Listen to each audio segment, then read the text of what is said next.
जिंदगी में सुकून पैदा हो जाए, जिंदगी में इत्मीनान हासिल हो, इसलिए एक को मर्द और एक को खातून बनाया।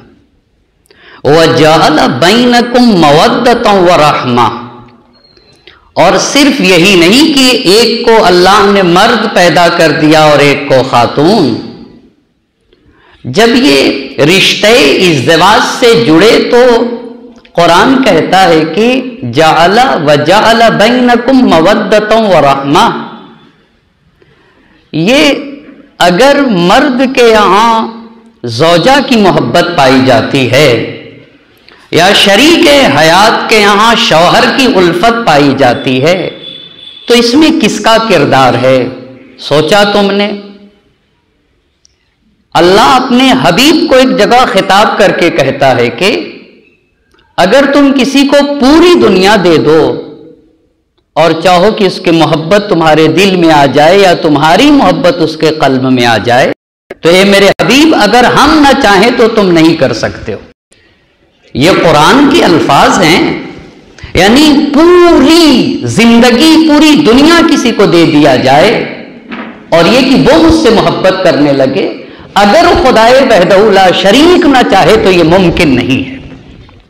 वजअल बैनकुम मवद्दतन व रहमा, तुम्हारे दरमियान मोहब्बत कायम की, सिर्फ मोहब्बत ही नहीं रहमत भी कायम किया।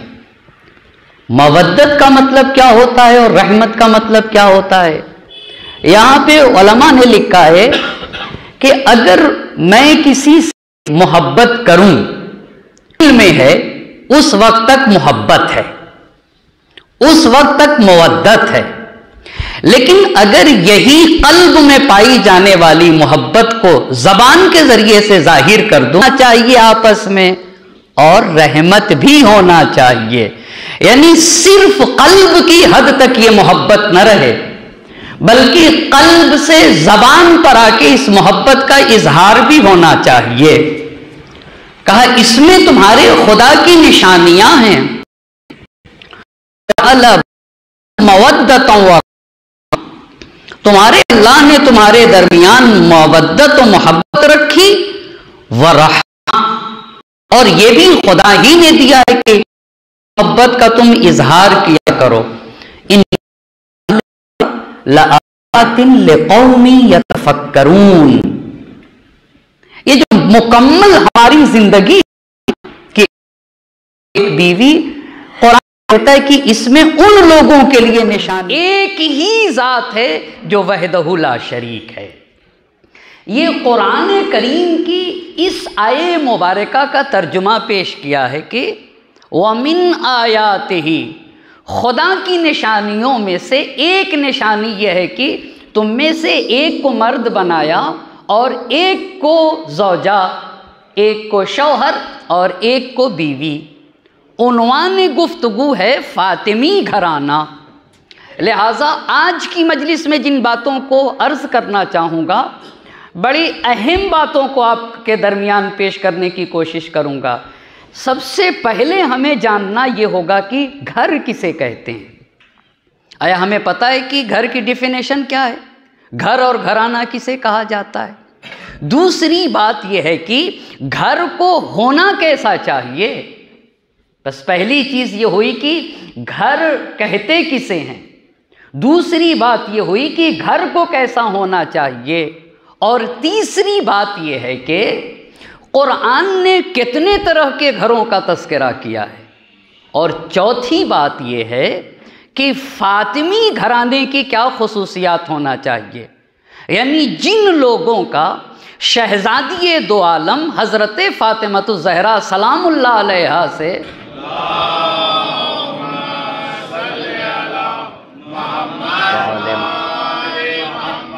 रिश्ता है, उनके घरों को कैसा होना चाहिए। अब ये जितनी बातें आपकी खिदमत में अर्ज़ की, एक एक सवाल का जवाब आपकी खिदमत में अर्ज़ करना चाहूँगा। सबसे पहली बात ये हुई कि आया ये जो जिस घर में हम जिंदगी गुजारते हैं, इस घर की क्या खासियत है। घर कहते किसे हैं?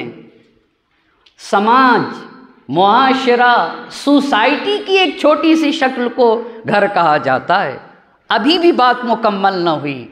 घर तरबियत गाह है, घर तरबियत की जगह है। घर उस जगह को कहा जाता है जहाँ सालेह, पाको पाकीज़ा, नेक और तैयबो ताहिर लोगों की तरबियत की जाए, उस जगह को घर कहा जाता है।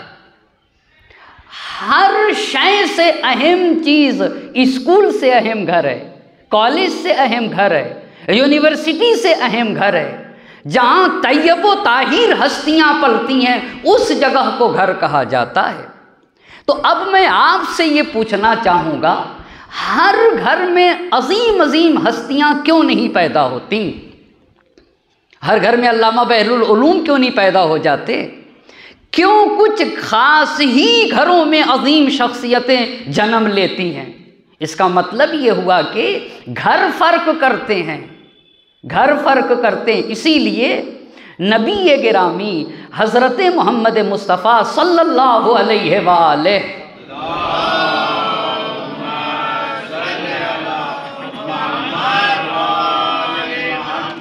आपका फरमान है, नव्विरू बुयूतकुम बितिलावतिल कुरान। ऐ लोगो, अपने घरों को नूरानी करो। अल्लाह के नबी कैसे नूरानी किया जाए? कहा कुरान पढ़ पढ़ के नूरानी करो। कहा कुरान पढ़ो ताकि तुम्हारा घर नूरानी हो, कुरान पढ़ा करो ताकि तुम्हारी रूह नूरानी हो, कुरान पढ़ा करो ताकि तुम्हारा वजूद मुनव्वर हो। घर में कुरान की तिलावत करो। बहुत तवज्जो करने की ज़रूरत है। तो क्या हमारे घरों में उजाले नहीं हैं? क्या हमारे घरों में उजाले नहीं हैं? और अल्लाह के नबी कह रहे हैं कुरान पढ़ के अपने घरों को नूरानी करो। इसका मतलब है कि इस उजाले की बात नहीं कर रहे हैं अल्लाह के नबी, मानवी और रूहानी रोशनी की गुफ्तगू कर रहे हैं अल्लाह के नबी।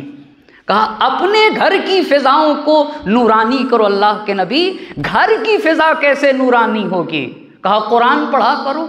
इसके बाद का फ़िक्रा गौर तलब है, वला तत्तखिज़ूहा क़ुबूरन, अपने घरों को ख़ानदानी कब्रस्तान न बनाओ। ये नबी का फरमान है। इसका मतलब क्या हुआ? इसका मतलब क्या हुआ?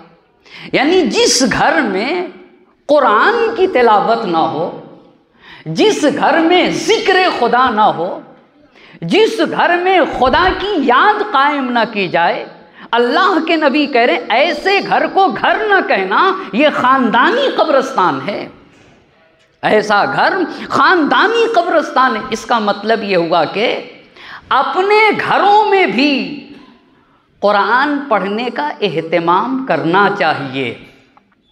यानी ऐसा ना हो कि मैं सिर्फ क़िराअत कुरान का एहतिमाम अज़ा खाने में करूं, तो मेरे घर में कब एहतिमाम क़िराअत कुरान करीम होगा? मेरे घर में कब हदीस किस्सा पढ़ने का एहतिमाम होगा? मेरे घर में ज़िक्र इलाही के कायम करने का एहतिमाम कब होगा? नव्विरू बुयूतकुम बितिलावतिल कुरान, अपने घरों को नूरानी करो कुरान पढ़ पढ़ के। वला तत्तखिज़ूहा क़ुबूरन, और देखो अपने घरों को ख़ानदानी कब्रस्तान न बनाना। अब ख़ानदानी कब्रस्तान न बनाना, तो ये बताइए इसका मतलब ये हुआ कि कुछ घर को अल्लाह के नबी कह रहे हैं घर नहीं है, ख़ानदानी कब्रस्तान है। तो कब्रस्तान में ज़िंदा रहते हैं या मुर्दा रहते हैं? कब्रस्तान में ज़िंदा तो नहीं रहते। इसीलिए कुरान करीम ने कुछ चलते फिरते लोगों के लिए कहा है कि इनकी मिसाल तो सूखी लकड़ियों की तरह है, जिन्हें दीवार से टेक लगा के रख दिया जाए। तो हकीकी हयात पाने के लिए और ज़िंदगी पाने के लिए कुरान से तमस्सुक ज़रूरी है, कुरान की तिलावत ज़रूरी। ये एक माना कि अपने घरों को नूरानी करो कुरान पढ़ पढ़ के। इसका मतलब यह है कि अगर हफ्ते में नहीं तो महीने में एक जलसे तिलावत कुरान करीम मेरे घर में एहतिमाम होना चाहिए, मेरे घर में, ताकि मेरे घर की फ़िज़ा नूरानी। क्यों मौलाना, क्यों, इसका जवाब आएगा अभी। ये जो सवाल था कि आखिर हर घर में शख्सियतें क्यों नहीं पैदा होती, क्यों नहीं पैदा होती, ये एक बात। बस इसका मतलब ये हुआ कि कुरान पढ़ा जाए ताकि घर की फिजा नूरानी हो जाए। दूसरी बात, उलमा ने लिखा है कि जिस घर से दूसरे को फ़ायदा न पहुँचे, अपने घर को ख़ानदानी कब्रिस्तान न बनाओ। जिस घर से दूसरे को फ़ायदा न पहुँचे, जिस घर से इंसानियत को फ़ायदा न पहुँचे, जिस घर से समाज को फ़ायदा न पहुँचे, जिस घर से सोसाइटी को फ़ायदा न पहुँचे, जिस घर से इस्लाम को फ़ायदा न पहुँचे, जिस घर से मुसलमान को फ़ायदा न पहुँचे, हदीस कहती है कि इस घर को घर न कहना ख़ानदानी कब्रिस्तान है। अल्लाह अल्लाह अल्लाह अल्लाह। बस आप ये बताइए, आपको पता चला कैसे मैं पहचानूं कि मेरे अंदर ज़िंदगी है या नहीं? कहीं मैं चलती फिरती लाश तो नहीं, पहचानूंगा कैसे? मुझे खुद को देखना होगा, मेरी ज़ात से समाज को कितना फ़ायदा पहुंचता है, सोसाइटी को कितना फ़ायदा पहुंचता है, इस्लाम और मुसलमान को कितना फ़ायदा पहुंचता है। मेरी ज़ात से जितना दूसरों को फ़ायदा पहुंचेगा उतना ही मुझे समझना चाहिए कि मेरे अंदर उतनी ही हयात पाई जाती है, उतनी ही जिंदगी पाई जाती है। अब मैं तवज्जो करना चाहूँगा, ये बताइए जिस घर में नबी की बेटी फातिमा पल रही थी वो घर कैसा था? वो घर कैसा था? अभी हदीस को रोके हुए आप ये बताइए, पूरी कायनात में सबसे पहले वो कौन सा घर है जिसमें सबसे पहले अल्लाह अकबर की आवाज़ बुलंद हुई? वो कौन सा घर है जिसमें सबसे पहले कुरान पढ़ा गया? वो कौन सा घर है जिसमें सबसे पहले नमाज पढ़ी गई?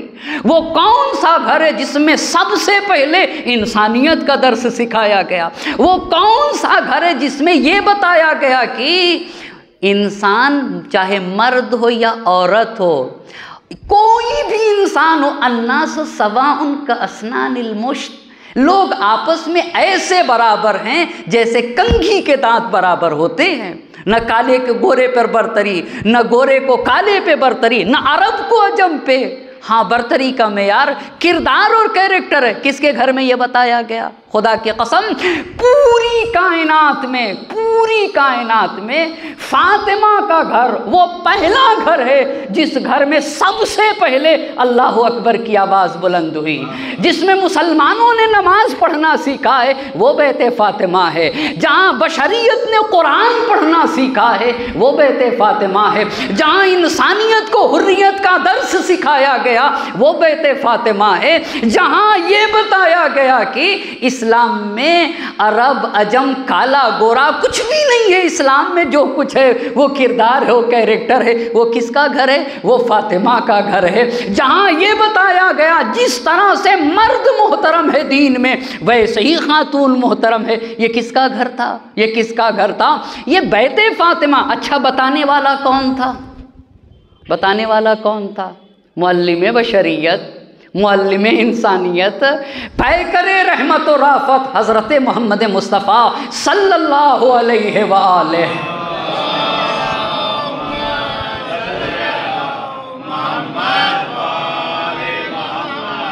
अब एक जुमला कहना चाहूँगा, इसका मतलब ये हुआ कि पूरी कायनात में जब तक दीन और इल्म का चिराग रोशन है, किसका एहसान है बशरियत पे? किसका एहसान है? बैत फातिमा का। इल्म कहाँ से फैला? फातिमा के घर से फैला। दीन कहाँ से फैला? फातिमा के घर से फैला। इसका मतलब यही कहना चाह रहे, तुम्हारा घर भी ऐसा ही होना चाहिए जिसके घर से इंसानियत को फ़ायदा पहुँचे ना, बशरियत को फ़ायदा पहुँचे, समाज और माशरे को फ़ायदा पहुँचे। हदीस कहती है इसे घर कहा जाएगा, इसे घर कहा जाएगा। लेकिन अगर इंसान को फ़ायदा न पहुँचे, इंसानियत को फ़ायदा न पहुँचे, बशरियत को फ़ायदा न पहुँचे, समाज और माशरे को फ़ायदा न पहुँचे, तो हदीस कहती है कि इसे घर न कहना, इसे ख़ानदानी कब्रिस्तान कह देना। तो अल्लाह के नबी रहने वाले को क्या कहा जाए ऐसे घरों में? कहा ऐसे घरों में रहने वालों को ज़िंदा न कहना, ये मुर्दा हैं, ये मुर्दा हैं। इस मुर्दगी से निकलने के लिए कुरान से तमस्सुक करना होगा। नव्विरू बुयूतकुम बितिलावतिल कुरान, कुरान पढ़ पढ़ के अपने घरों को नूरानी किया करो। वला तत्तखिदूहा क़ुबूरन, देखो अपने घरों को ख़ानदानी कब्रस्तान न बनाना, अब तवज्जो करने की ज़रूरत है। इसीलिए जोशमलियाबादी ने बड़ी प्यारी बात कही है, बड़ी प्यारी बात कही है, फिर तो खुल जाएगी ये बात की बेहुब्बे अनाम। कुछ लोग हैं समाज व माशरे में, दो तरह के लोग हैं। कुछ लोगों को दूसरों की बिल्कुल फिक्र नहीं है।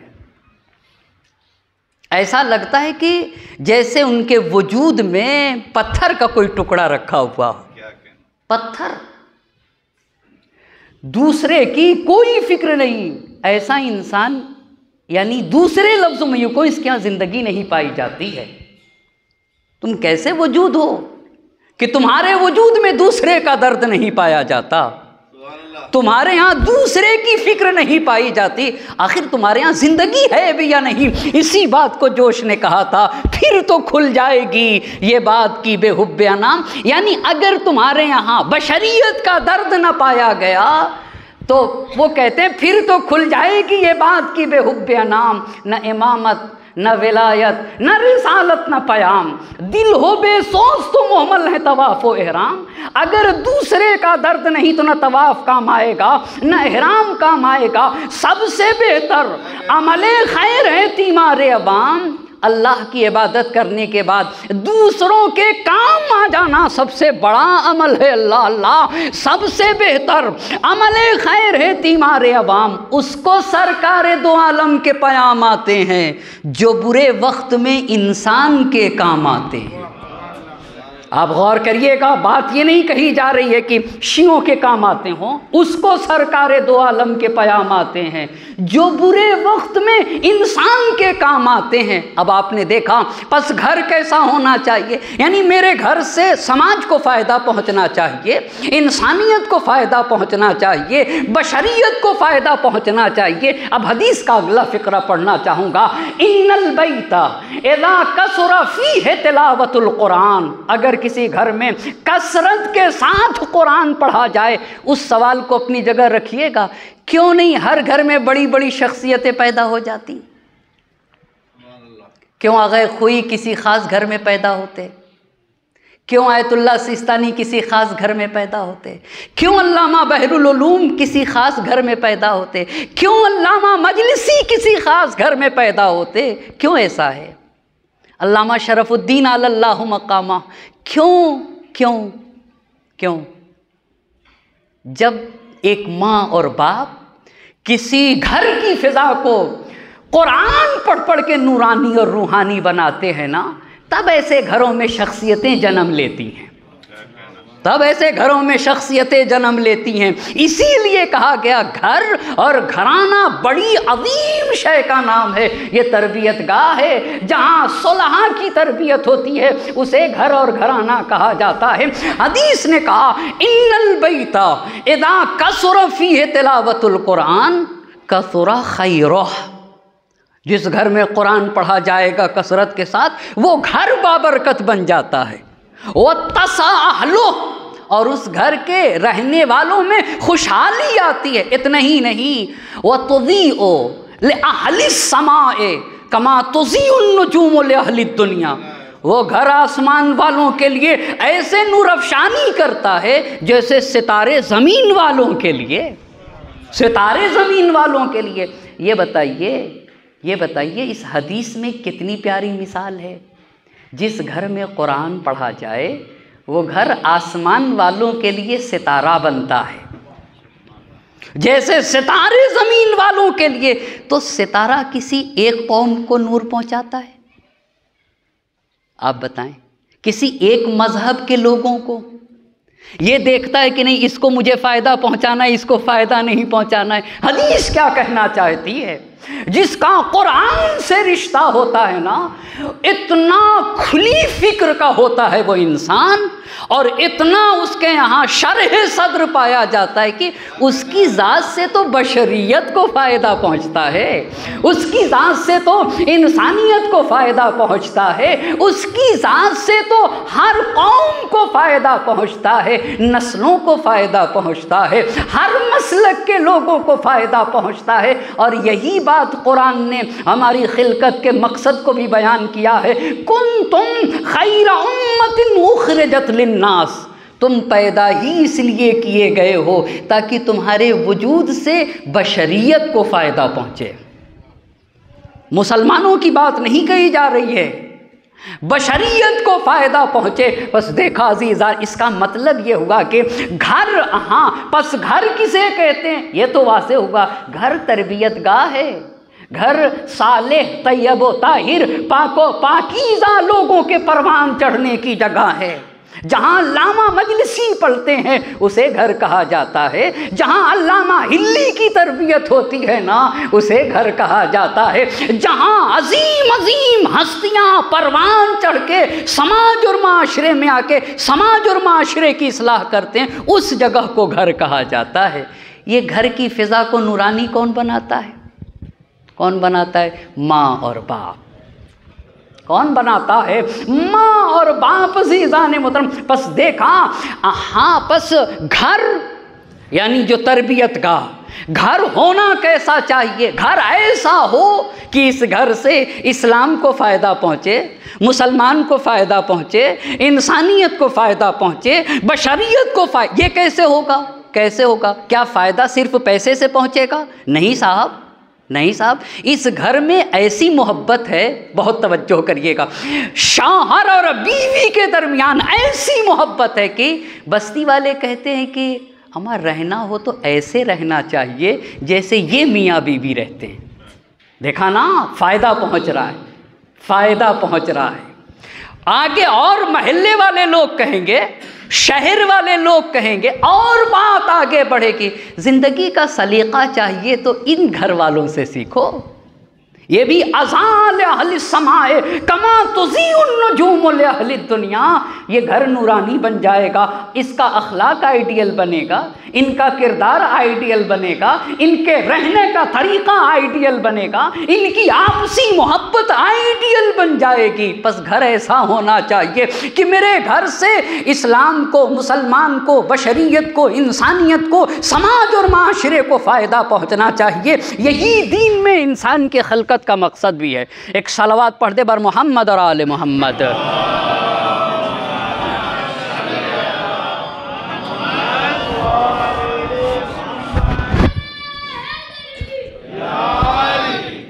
एक और सलावत पढ़ दीजिएगा बर मोहम्मद और आले मोहम्मद।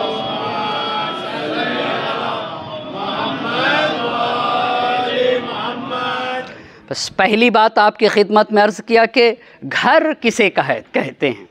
दूसरी बात ये हुई कि घर कैसा होना चाहिए। तीसरी बात यह है कि कुरान करीम ने कितने तरह के घरों का तज़किरा किया है। आया घर सब एक जैसे हैं या नहीं? घर भी अलग अलग होते हैं। और कुरान करीम ने, अल्लाह की किताब ने कितने तरह के घरों का तज़किरा किया। और इन सारे घरों में कौन सा घर हमारे लिए आइडियल बन सकता है? कौन सा घर हमारे लिए नमूने अमल बन सकता है? कौन सा अमल, हम किस घर को अपने लिए आइडियल बना सकते हैं? अगर आप कुरान करीम की तरफ निगाह करिएगा तो कुरान करीम ने चंद घरों का तज़किरा किया है। पहला घर जहाँ शौहर भी बेकार है और बीवी भी नालायक है, ये पहला घर है। आपको पता है अल्लाह के नबी का फरमान है कि वमिन सादतिल मरइल मुस्लिम, एक मुसलमान इंसान की खुशनसीबी ये है कि उसके पास चंद चीज़ें अच्छी होना चाहिए। पहली बात अज़्ज़ौजतुस सालिहा, अज़्ज़ौजतुस सालिहा, क्या अच्छा होना चाहिए? बीवी अच्छी हो। दूसरी बात घर बड़ा होना चाहिए, अलमस्कनुल वसी, एक मोमिन का घर बड़ा होना चाहिए। अच्छा होना चाहिए या नहीं होना चाहिए जी? मोमिन का घर बड़ा होना चाहिए या नहीं होना चाहिए? हदीस है ना। एक सलवात पढ़ दीजिए बर मोहम्मद और आले मोहम्मद।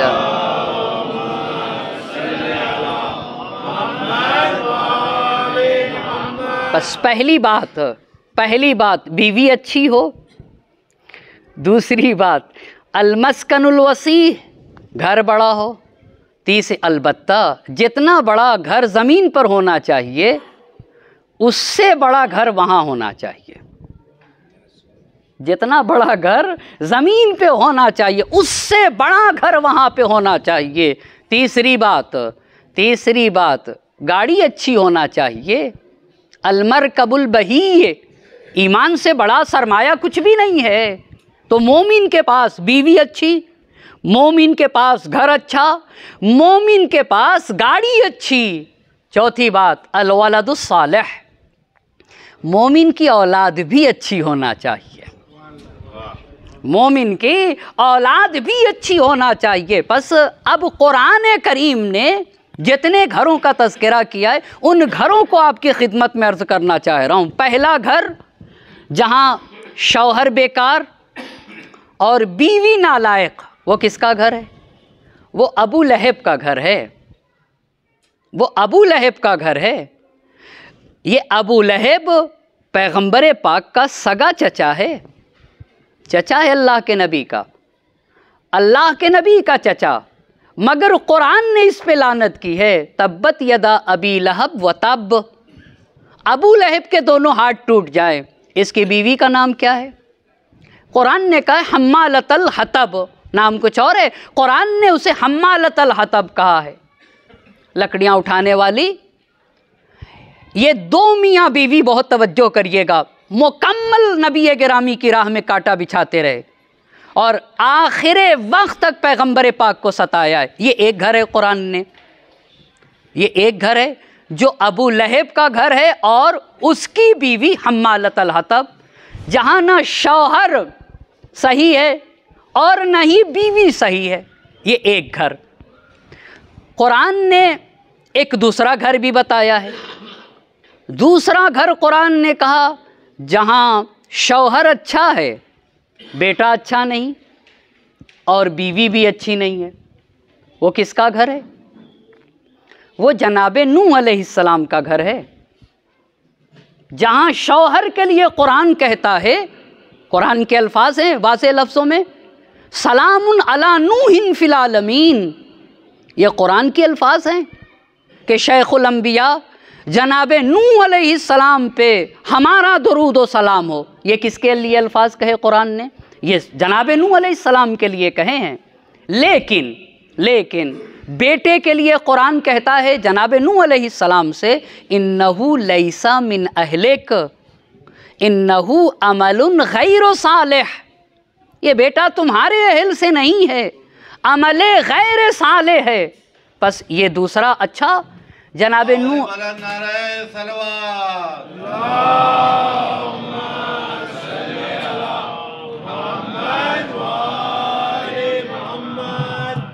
एक और सलवात पढ़ दें बर मोहम्मद और आले मोहम्मद।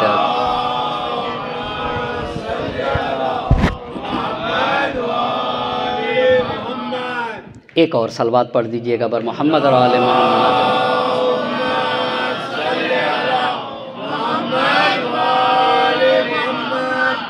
अब पहला घर अबू लहब का हुआ, न शौहर किसी काम का न बीवी।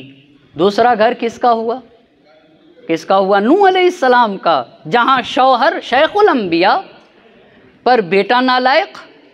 कुरान करीम ने कहा इन्नहु लैसा मिन अहलिक, ऐ नूह ये आपके अहल से नहीं है। इन्नहु अमलुन गैर सालिह, अमले गैर सालिह है बेटे के लिए कहा। अच्छा, जनाबे नूह अलैहिस्सलाम की बीवी के लिए क्या कहा?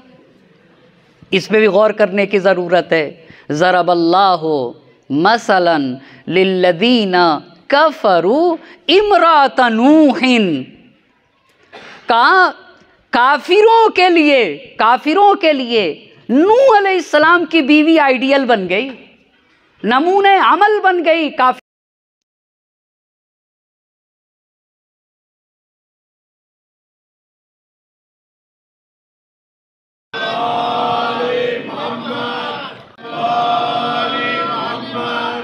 बस पहला घर अबू लहब का घर, दूसरा घर नूह अलैहिस्सलाम का घर, जहाँ शौहर शेखुल अंबिया। अच्छा, सलामुन अला नूहिन फिल आलमीन, ये शौहर की बात है।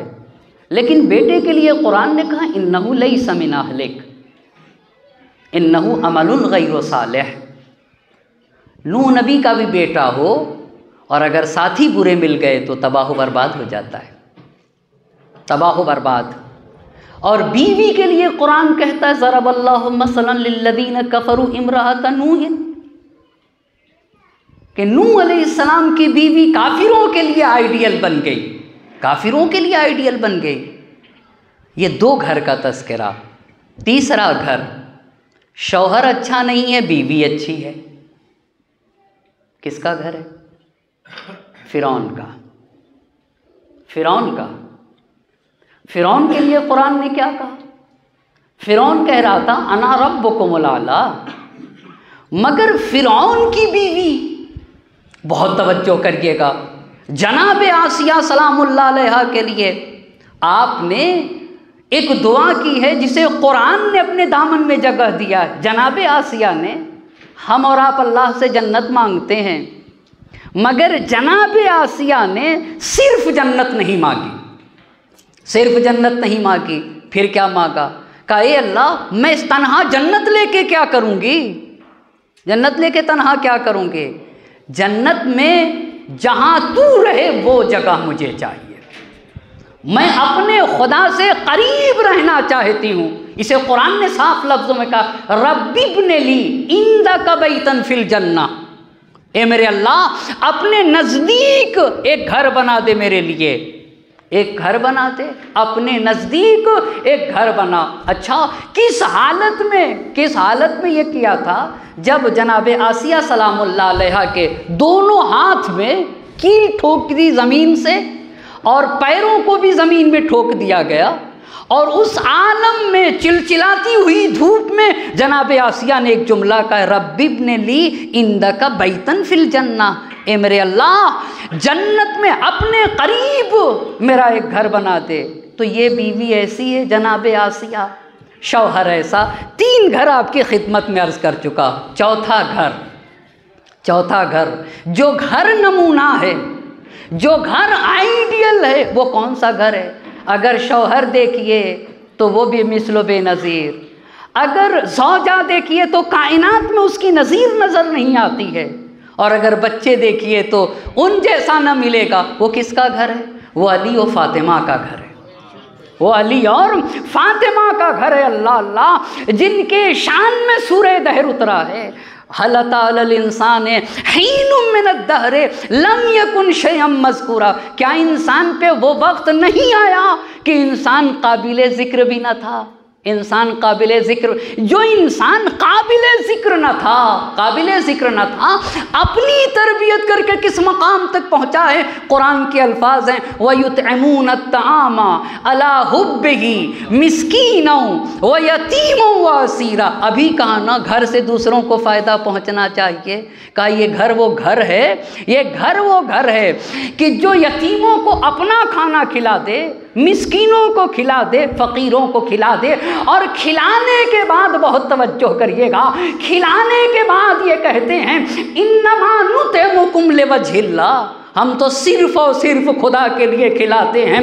ला नुरीदु मिनकुम जज़ाअन वला शुकुरा, हम तो न तुमसे बदला चाहते हैं और न ही शुक्रिया की तवक्को रखते हैं। ऐसा घर हमारे लिए आइडियल है। आपको पता है शहज़ादी दो आलम की शादी सन 2 हिजरी में है। सन 2 ही हिजरी में जंग बद्र है, सन 3 हिजरी में जंग उहद है, सन 5 हिजरी में जंग खंदक है, सन 6 हिजरी में सुलह हुदैबिया है, सन 7 हिजरी में जंग खैबर है, सन 8 हिजरी में फ़तह मक्का है, सन 9 हिजरी में मुबाहिला है, और मुबाहिला के बाद हज्जतुल विदा है, हज्जतुल विदा के बाद नबी की वफ़ात है, नबी की वफ़ात के बाद शहज़ादी दो आलम की शहादत है। यानी जब से इज़्दिवाजी ज़िंदगी में मुंसलिक हुई, मुसलसल जंग ही जंग है भाई। 2 हिजरी में जंग, 3 हिजरी में जंग, 5 हिजरी में जंग, 6 में सुलह हुदैबिया, 7 हिजरी में जंग, 8वीं हिजरी भी फतेह मक्का और फिर मुबाहला। और इसमें कैसे कैसे बच्चों की तरबियत की है, कैसे बच्चों की तरबियत की है भाई साहब। अल्लाह अल्लाह, एक हस्ती को हुसैन कहा जाता है, एक दूसरी हस्ती को हसन कहा जाता है, एक खातून को ज़ैनब कहा जाता है और एक को उम्मे कुलसूम कहा जाता है। हुसैन की मिसाल ला सकती है दुनिया। हाँ, मैं जोश से पूछना चाहूँगा, जोश आप बताइए ना, ज़हरा का हुसैन कैसा है? तो जोश ऐसे कहते हैं, कतरे दिल में लिए एक समंदर थे हुसैन, ज़ाते वाहिद में समेटे हुए लश्कर थे हुसैन, दीन आदाब रफ़ाक़त के पैगंबर थे हुसैन, जान देने पे जब आए तो 72 थे हुसैन, जान देने पे जब आए तो 72 थे हुसैन। सरफरिश्तों के यहाँ आज भी गम होते हैं, ऐसे इंसान रसूलों में भी कम होते हैं। अल्लाह अल्लाह, सरफरिश्तों के यहाँ आज भी कम होते हैं, ऐसे इंसान रसूलों में भी कम होते हैं। हैफ जिस कौम का सुल्तान हो ऐसा इंसान, हमारा रहनुमा हुसैन है। हैफ जिस कौम का सुल्तान हो ऐसा इंसान, वो रहे खस्ता परेशान मुअत्तल हैरान। तुम क्यों परेशान हो? तुम्हारा तो रहनुमा हुसैन है। तुम क्यों पीछे हो? तुम में क्यों जहालत? तुम में क्यों बदअखलाकी? तुम में क्यों गुर्बत? तुम में क्यों बदअखलाकी? तुम क्यों बुराइयों की तरफ बढ़ते हो? तुम्हारा तो आका हुसैन है। अल्लाह अल्लाह, हैफ जिस कौम का सुल्तान हो ऐसा इंसान, वो रहे खस्ता परेशान मुअत्तल हैरान, न शरर बार तरंगी न दहकते अरमा। तुम में आगे बढ़ने की ललक क्यों नहीं पाई जाती? तुम आगे क्यों नहीं बढ़ते हो? तुम्हें तो आगे बढ़ना चाहिए। न शरर बार तरंगी न दहकते अरमा, जिसकी आंखें फ़कत आबाद हों सीने वीरान। अपने सीनों को आबाद करो। अल्लाह अल्लाह, कैसे सीनों को आबाद किया जाएगा? वफ़ा के ज़रिए से, तक़वे के ज़रिए से, परहेज़गारी के ज़रिए से, ईसार के ज़रिए से।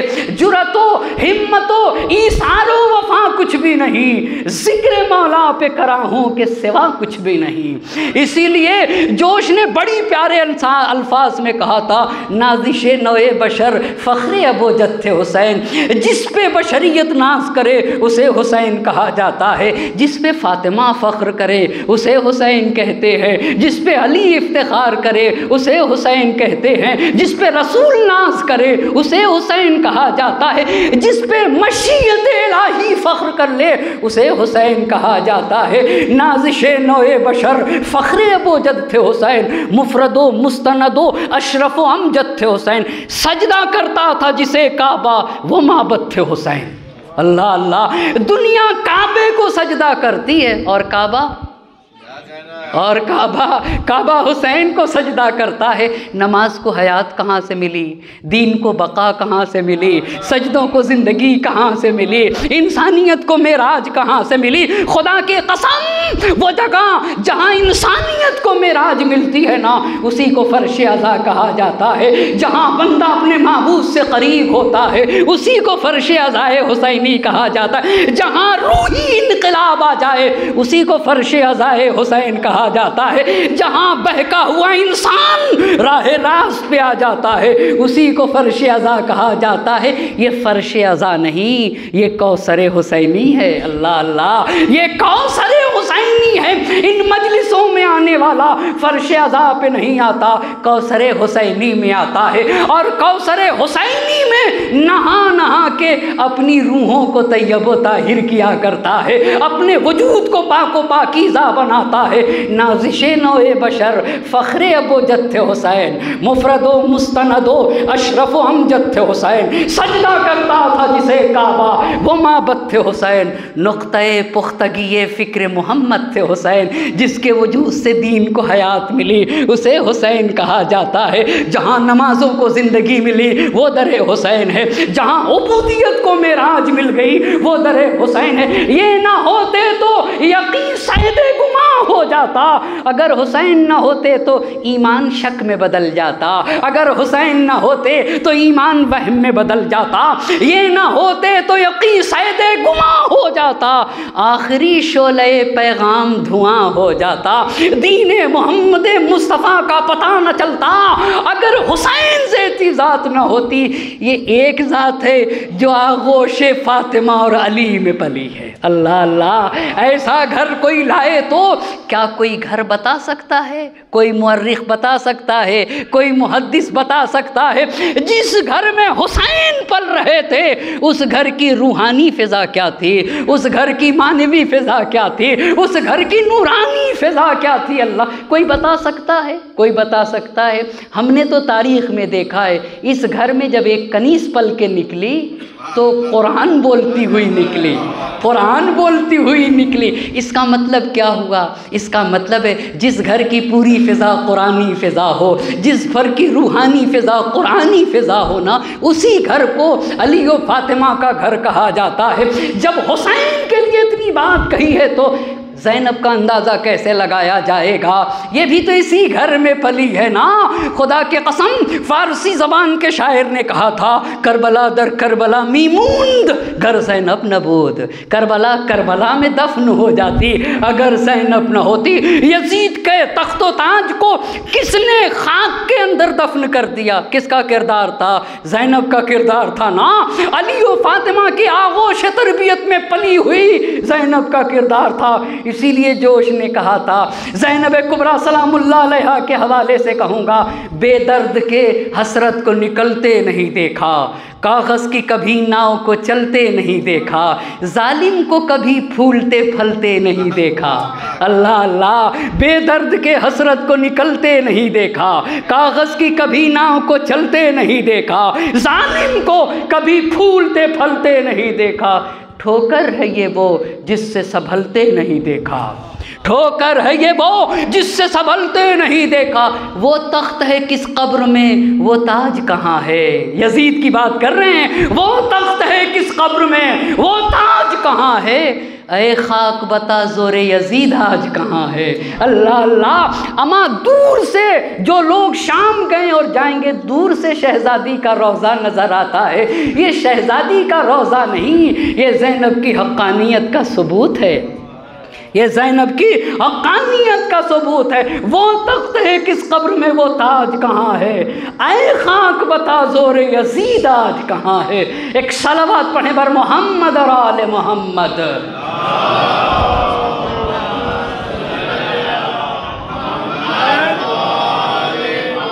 बस घर कैसा हो, घर ऐसा हो। घर कहते किसे हैं? चार तरह के। यही जो आखिरी घर बताया, अली व फातिमा, जहाँ शौहर अली मुर्तज़ा हैं, जहाँ ज़ौजा फ़ातिमतु ज़हरा सलामुल्लाह अलैहा, और इनकी आगोश में जब पले तो कोई हुसैन बना, कोई हसन बना, कोई ज़ैनब और कोई उम्मे कुलसूम। ये घर हमारे लिए आइडियल है, ये घर हमारे लिए नमूने अमल है, इसीलिए बनाया है फ़ातिमी घराना। अब तवज्जो करने की ज़रूरत है। हम क्या करें, हम क्या करें कि हमारे अंदर भी अली और फातिमा के दरमियान जो उल्फत पाई जाती थी उसकी एक झलक आ जाए, उसकी एक झलक आ जाए। इसीलिए तो हम फर्श अज़ा पे बैठते हैं। क्या करें कि हमारे घर बिखरने ना पाएँ। समाज और माशरे में बिगाड़ने वाले लोग ज़्यादा हैं, बनाने वाले लोग कम हैं। बनाने वाले लोग कौन? आपको पता है, नहजुल बलागा पढ़ूँ, सलाह ज़ातिल बैन अफ़ज़लु मिन आम्मतिस सलात वस्सियाम। लड़ाई का ख़त्म करना, दो लड़े हुए लोगों को मिला देना, फैमिलियों के दरमियान पाए जाने वाले इख्तिलाफ़ात को ख़त्म करना, साल भर नमाज पढ़ने और साल भर रोज़ा रखने से अफजल है। ये मेरे मौलाना ने नहजुल बलागा में कहा है। का समाज और माशरे के दरमियान पाए जाने वाले फैमिलियों में इख्तिलाफात के क्यों नहीं आखिर कौमों में से कुछ लोग उठते कि भाई दीन में झूठ बोलना जायज़ है या जायज़ नहीं है? जायज़ नहीं है दीन में, पर दो जगह झूठ बोलना वाजिब है। दीन में 2 जगह झूठ बोलना क्या है, सच बोलना हराम है, जिसमें से एक आपको बताऊंगा और एक जब आप पूछिएगा तब बताऊंगा। पहली जगह, अगर मेरे झूठ बोलने से इख्तिलाफ ख़त्म हो जाए तो शरीयत कहती है कि यहाँ तुम झूठ बोलो, यहाँ तुम झूठ बोलो, ताकि इसी को तो घर कहते हैं। वो घर के अंदर जो समीमियत, वो हरारत, वो उल्फत, वो गर्मी, वो मोहब्बत, वो प्यार, वो कहाँ से आएगा? वो अली और फातिमा का घर देखना होगा। जो पूरी कायनात की मुश्किल कुशाई करे उसे अली कहते हैं, उसे अली कहते हैं ना, जो पूरी कायनात का मुश्किल कुशा हो। मगर जब आप फातिमा तो ज़हरा सलामुल्लाह अलैहा के सामने आते हैं तो कहते हैं कि मैं जब शहज़ादी के चेहरे मुबारक पे नज़र डालता हूँ तो सारा हम व गम मेरा दूर हो जाता है। अल्लाह अल्लाह, यानी जो पूरी कायनात की मुश्किल कुशाई करे उसे अली कहते हैं, और जो अली की मुश्किलात को बरतरफ करे उसे फातिमा कहा जाता है। तो अब आज एक बात अर्ज़ करूं ताकि मैं जुड़ जाऊं, आखिर वो क्या चीज़ है जिससे मेरे घर की बुनियाद मजबूत हो जाए, मेरे घर में अली और फातिमा जैसा वो मोहब्बत की झलक आने लगे जैसे अली और फातिमा में थी। सबसे बुनियादी चीज़ ये है कि फ़िक्र को पॉजिटिव करना होगा, मुस्बत करना होगा फ़िक्र को। फ़िक्र को पॉजिटिव क्या होती है, मुस्बत फ़िक्र क्या होती है? मैं एक बात पूछना चाहूँगा कि जब हम शादी करने गए थे तो जिस खातून को बीवी बना के लाए उस वक्त हमने उनमें अच्छाई देखी या नहीं देखी थी, ये पूछना चाहता हूँ। यानी ऐबों वाली उठा के लाए थे या अच्छाई देख रहे थे, ऐब नहीं दिख रहा था? आप बताएंगे कुछ या नहीं बताएंगे? या हमारी बीवी ने जब हाँ कहा था, हाँ इसलिए कि वो हाँ ना कहें तो शादी नहीं होगी, जब हाँ कहा था तो उन्होंने हम में कुछ अच्छाई देखी थी या हम कमियों के पैकर थे? क्या था आप बताइए, अच्छाई आपने देखी थी या नहीं देखी थी? अच्छा, तो वो अब जब इख्तिलाफ हो रहा है तो वो अच्छाई कहाँ गई, वो अच्छाई कहाँ गई? अब तवज्जो करिए, एक रिवायत पढ़ूंगा मैं, आहिस्ता आहिस्ता अपने वक्त से नज़दीक हो रहा हूँ। एक सलवात का सहारा दे बर मोहम्मद और आले मोहम्मद।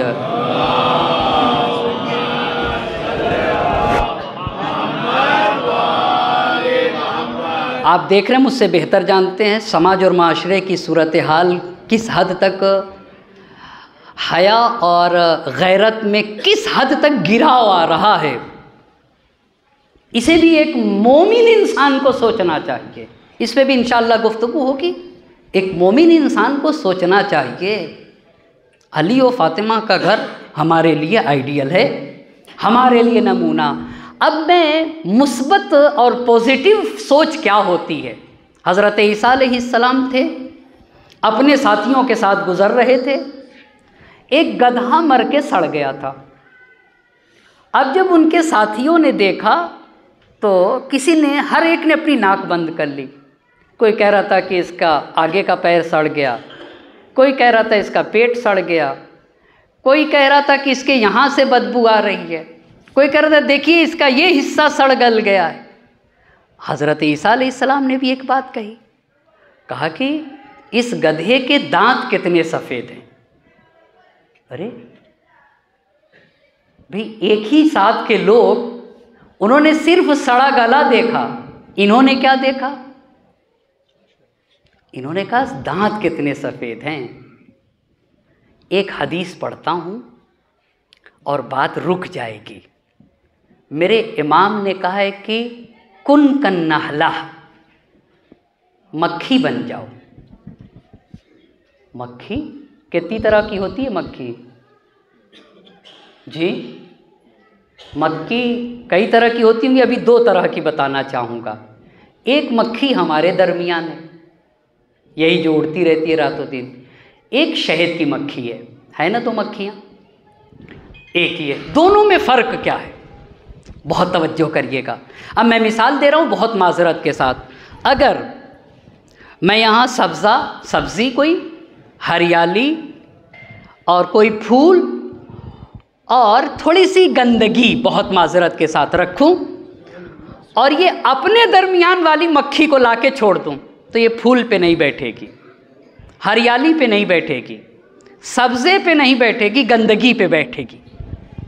अच्छा, इसको फूल नहीं दिखता, इसको सब्ज़ा नहीं दिखता, इसे हरियाली नहीं दिखती। अब आइए शहद की मक्खी, वो क्या करेगी?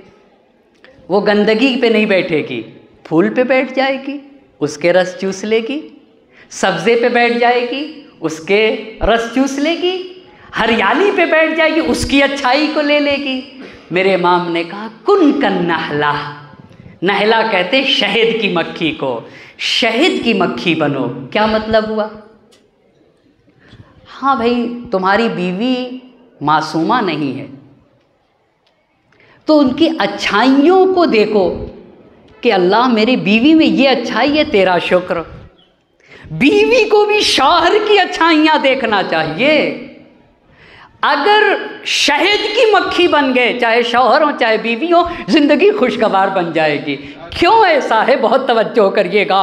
एक दूसरे की अच्छाइयाँ देखो, इसी को तो कहते हैं पॉजिटिव फिक्र। ए अल्लाह, मेरी बीवी क्या ये कमाल पाए जाते हैं, मेरी बीवी क्या ये अच्छाई पाई जाती है, तेरा शुक्र। अब तवज्जो करिएगा, जब इस रिवायत को पढ़ा है तो इस रिवायत को तो पूरा करूं। क्यों आखिर शहद की मक्खी क्यों?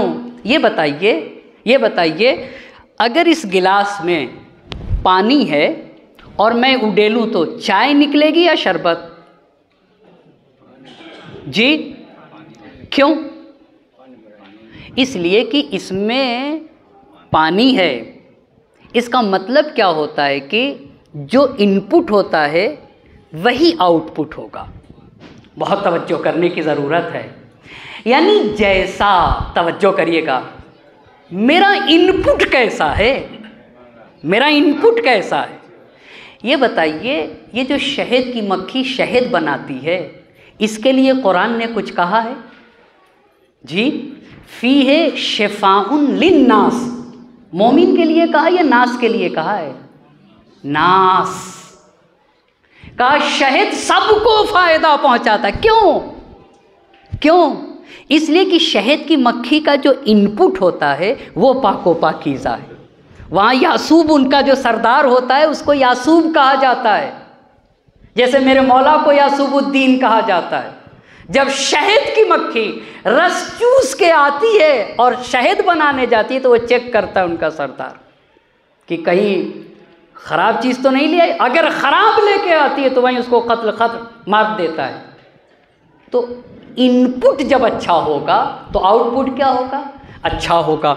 मेरे मौला ने कहा शहद की मक्खी में 3 बातें पाई जाती हैं। इज़ा अकलत तीबन, जो उसका इनपुट है वो तैयब व ताहिर है। इज़ा वज़अत तीबन, जब इनपुट तैयब व ताहिर है तो आउटपुट भी क्या होगा? तैयब व ताहिर होगा। बहुत तवज्जो करिएगा। तीसरी बात आपसे पूछना चाहता हूँ, ये बताइए फूल नाजुक है या नहीं? फूल भाई लोहा तो नहीं है ना, कितना नाजुक है आप बताइए ज़रा। एक बच्चा मसल दे तो फौरन मसल जाएगा कि नहीं? शहद की मक्खी जब उस पर बैठ के रस चूसती है और फिर उड़ जाती है तो फूल को नुकसान पहुंचता है या नहीं? आप बताइए, पहुंचता है? जी ना। अच्छा, कहा कुन का नहला, शहद की मक्खी बनो। इनपुट तैयबो ताहिर, यानी ईमान सच्चा है। ईमान जब सच्चा होगा ना, आउटपुट अच्छा, अमल अच्छा हो जाएगा। अच्छा, तीसरी चीज़ क्या है कि रस चूस लेती है, फूल को सदमा नहीं पहुंचता। या पहुंचता है? नहीं पहुंचता। शहजादी की हदीस पढ़ता हूँ, मन काना युमिनु बिल्लाहि वल यौमिल आखिर, जो इंसान अल्लाह और क़यामत पर ईमान रखता है, यानी इनपुट, ईमान और क्या है? इनपुट। मन काना युमिनु बिल्लाहि वल यौमिल आखिर फलयकुलिल खैर, उसकी ज़बान से सिर्फ खैर निकलता है, सिर्फ और सिर्फ खैर। अविल यस्कुत, अगर खैर नहीं निकलता है तो खामोश रहता है, खामोश रहता है।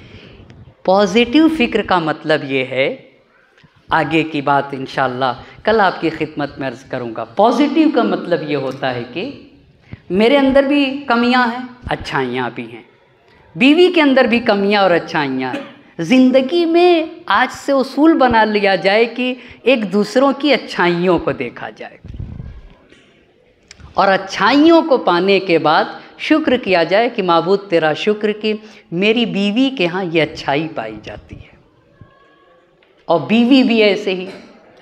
अगर मेरे शौहर के यहाँ कमी है तो अच्छाइयाँ भी यही है। ये पहली बात, इस पे कल इंशाअल्लाह ये वो बातें हैं जिससे मेरे घर की बुनियाद मजबूत हो जाएगी। मैं कौम और समाज और माशरे के लोगों से कहना चाहूँगा कि कुछ लोग इसकी फ़िक्र करें कि लोगों के घरों को टूटने ना दें, टूटने ना दें। साल भर नमाज़ पढ़ने से बेहतर है कि टूटे हुए घरों को मिला दिया जाए। ये अली और फ़ातिमा से सीखना होगा। आप बता सकते हैं कि रसूल अपनी बेटी से कैसी मोहब्बत करते थे और अली और फ़ातिमा में कैसी मोहब्बत थी। यब्नल अम कहा, यब्नल अम, अपने शौहर को यब्नल अम, मेरे चचा के बेटे, यब्नल अम।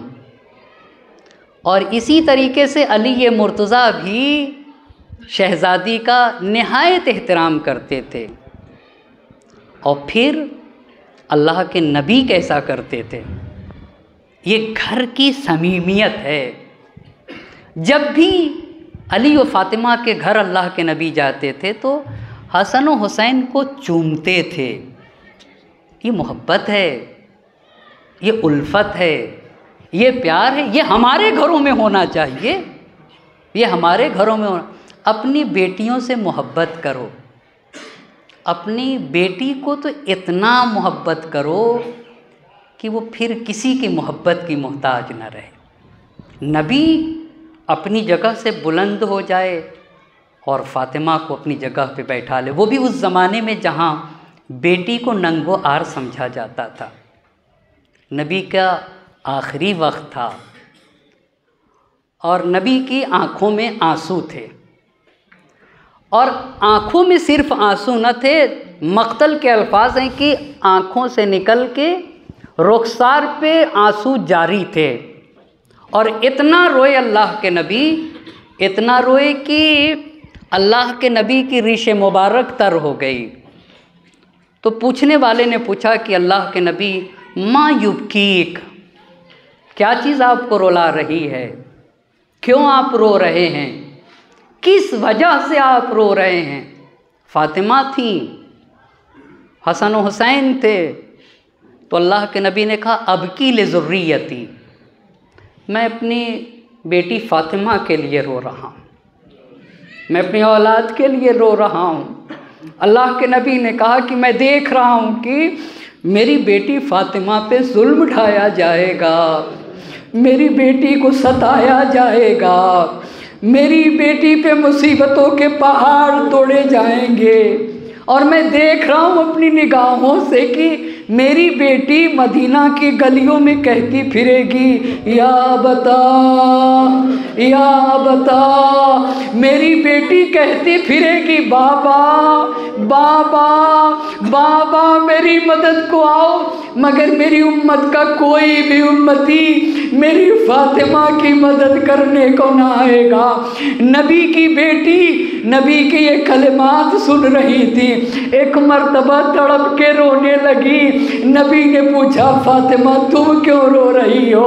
कहा, बाबा मैं अपने ऊपर होने वाले मसाइब की वजह से नहीं रो रही हूँ, मैं देख रही हूँ कि मेरा बाबा करीब दुनिया से रुखसत हो जाएगा। अजरुकुम अल्लाह, अल्लाह किसी गम में न रुलाए सिवाय मजलूम करबला के।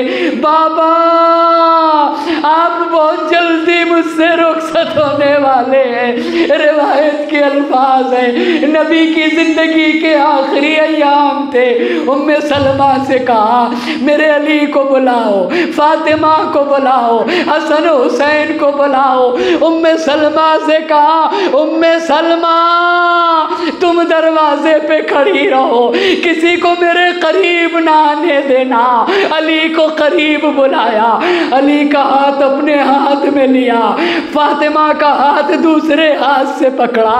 फातिमा का हाथ पकड़ने के बाद अपने सीने पे देर तक रखे रहे। अली मुर्तजा का हाथ पकड़े हुए थे, कुछ कहना चाहते थे, नबी की आंखों में आंसू आ गए।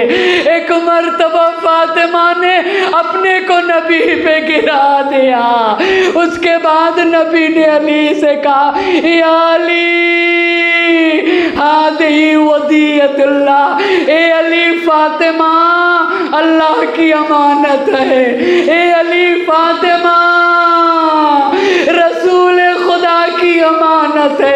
ए अली खुदा और रसूल की अमानत का ख्याल करना। ए अली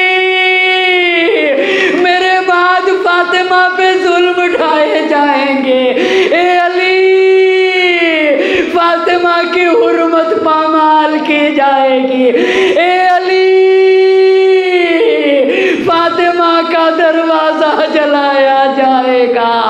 अब ही हुआ बादे वफाते नबी, आग लकड़ियां जमा कर दी गई, अली और फातिमा का दरवाजा गिरा दिया गया। अरे अली के गले में रस्म बांध दी गई, ज़हरा तड़प गई, खल्लू अबुल हसन, अरे मेरे अली को छोड़ दो वरना मैं अपने सरों के बाल बिखेर दूंगी। मेरे छठे इमाम का बयान है, मेरे इमाम ने कहा, अरे शहजादी ने ये कहा था रोज़े रसूल पे जाके नालो फरियाद करूंगी, अपना गरीबा चाक कर दूंगी, अपने बालों को बिखेर दूंगी। सलमान का बयान है, इतना कहना था मस्जिद नबी की दीवारें बुलंद हुई, मदीना को ज़लज़ला आने लगा। अली ने सलमान से कहा फातिमा को रोक लो वरना क़यामत आ जाएगी। फिजा में कोहराम था, वाह मुसीबता वाह फातिमा। वसयलमुल्लज़ीना ज़लमू अय्य मुन्क़लबिन यन्क़लिबून, इन्ना लिल्लाहि व इन्ना इलैहि राजिऊन। इलाही बिहक़्क़ि ज़हरा व अबीहा व बअलिहा व बनीहा व सिर्रिल मुस्तौदअ फ़ीहा 10 मरतबा बिस्मिका या अल्लाहु या अल्लाहु या अल्लाह या अल्लाहु या अल्लाहु या अल्लाह या अल्लाहु या अल्लाहु या अल्लाहु या अल्लाह। माबूद तुझे वास्ता है इन अस्माए हुस्ना का हमारी इस मुख्तसर सी इबादत को अपनी बारगाह में कबूल फरमा, हमारी नासुओं को रुमाल ज़हरा में जगाए नायत फरमा। पाक परवरदिगारा तुझे नबी की बेटी के हुर्मत का वास्ता हाज़रीन मजलिस की तमाम हाजात शरिया को पूरा फरमा दे। माबूद हम में जो बीमार हैं उन्हें शिफ़ाए कामिल व आजिल इनायत फरमाओ। हम में जो भी जिन मुश्किलात में गिरफ़्तार हैं उनकी मुश्किलात को बरतरफ़ फरमा। पाक परवरदिगारा तुझे मोहम्मद और आले मोहम्मद का वास्ता, हम में से जिनके वालिदैन का साया हमारे सरों से उठ चुका है, पाक परवरदिगारा उनकी रूहों को शाद फरमा दे, उनकी क़ब्रों को मुनव्वर फरमा, उनके दराजात को बुलंद से बुलंदतर फरमा दे, और हम में से जिनके वालिदैन का साया हमारे सरों पे बाक़ी है, सेहत व सलामती के साथ तूल उम्र मरहमत फरमा। वक्त के इमाम को हमसे राज़ी व खुशनूद फरमा, उनके ज़ुहूर में ताजील फरमा, और हमें उनके आवान व अंसार में शुमार फरमा। रब्बना